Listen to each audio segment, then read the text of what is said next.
The gap between the 1% and 99% is massive.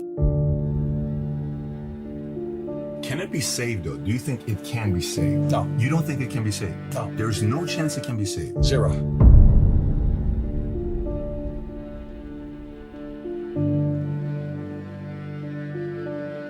So what this book says here, the most obsolete idea, is go to school, get a job, work hard, save money, get out of debt, and invest for the long term in the stock market.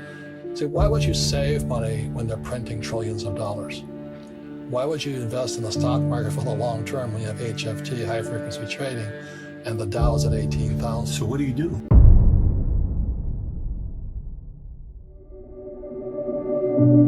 So all the rich guys who are doctors and lawyers or, you know, those guys, they're getting creamed. They don't know why. Doctors are getting creamed. Oh yeah, they're making more money, but the take home is less. Sure. You know, my doctor just yelled at me. He's happy. He says, "Oh, guess what? I finally made $1 million." And I said, "Yeah, because this was 3 weeks ago."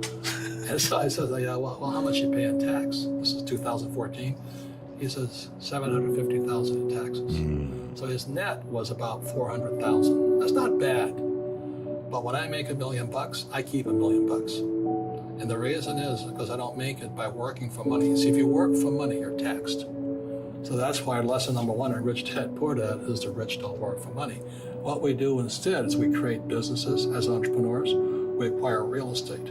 I don't invest in the stock market. Okay?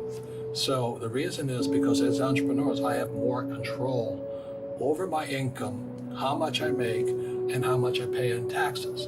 And because I'm an entrepreneur as well as an investor in real estate, I pay 0 tax. So every time I make, let's say, $1 million as an entrepreneur, I immediately invest it in real estate and I have a 4-to-1 step up.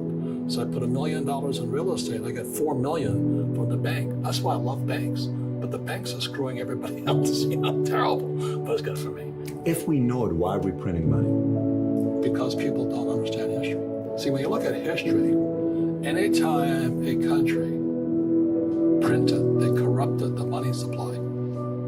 The empire collapsed. See, the Romans tried it. And it was called debasing the currency. Debasing means they took a silver coin and they mixed base metals like nickel and copper and those things inside. America started doing the same debasing in 1964. So when you look at our silver coins, you know, in 1963, they were pure, not pure silver, they were silver.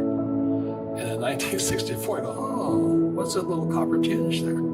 That's debasing. So throughout history, anytime a government has debased or printed their money, the economy eventually collapses. So the Romans tried it, you know, Zimbabwe did it, the Germans did it, Milosevic did it, China did it. So every time they print money, history will tell you the same thing.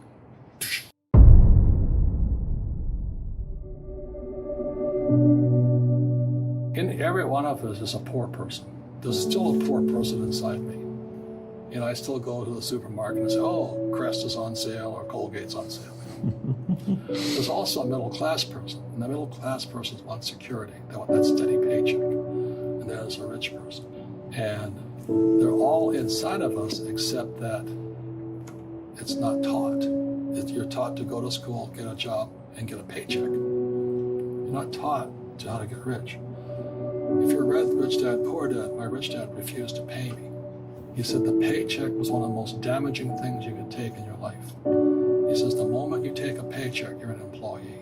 And that's the mindset. So my rich dad never paid me. It drove my poor dad, you know, government employee, nuts. You gotta pay people, you gotta pay people. And rich dad was not saying that the paycheck was bad. He says you didn't want to be a slave to money.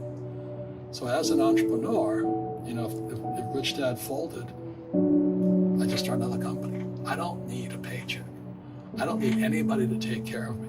If my government doesn't like me, I move to another country because they need entrepreneurs. So the entrepreneur is not so much the business. The entrepreneur is really the mindset and the skill sets and the different set of rules.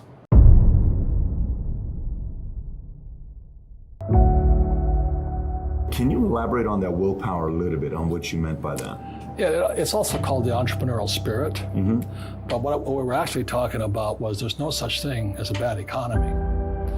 There's the external, you and I, we all have an external economy, but we also have an internal economy. And the willpower is to change our internal economy. So for me, I can see the good and I can see the bad. I don't really give a damn because I'm going to be rich anyway. But a poor person with a poor personal economy, all they're going to see is a bad economy because they don't know how to make money in any economy. And a middle class person, they have a middle class economy. What they want is a nice house and a steady paycheck and the job and the car. And so when you take their job away, to them, that's disaster. Well, since an entrepreneur doesn't have a job anyway, it's no big deal. So all I'm saying to people, and it's what Bucky Fuller taught me, is always two sides, you know what I mean? To use plural, at minimum two. So if you think the economy is bad, it's because your economy is bad. If you think that steady, employment is important, then you'll see an economy without jobs. Your economy. Your economy versus the external economy. Got it. Where you control versus where you can't control. I can control. Yeah, Sure. It's called an internal focus versus an external focus. So the real entrepreneur has an internal focus. But if they fall down, they say, "Oh, this is good, because I'm going to go up higher." The average person will fall down and say, "Oh, I'm going to take some Prozac." Or somebody has a mistake, so all the mistakes don't matter. Well, mistakes matter. It means you didn't know something. But a real entrepreneur, whether they fall down, they always can go up. They can stand back up and go higher.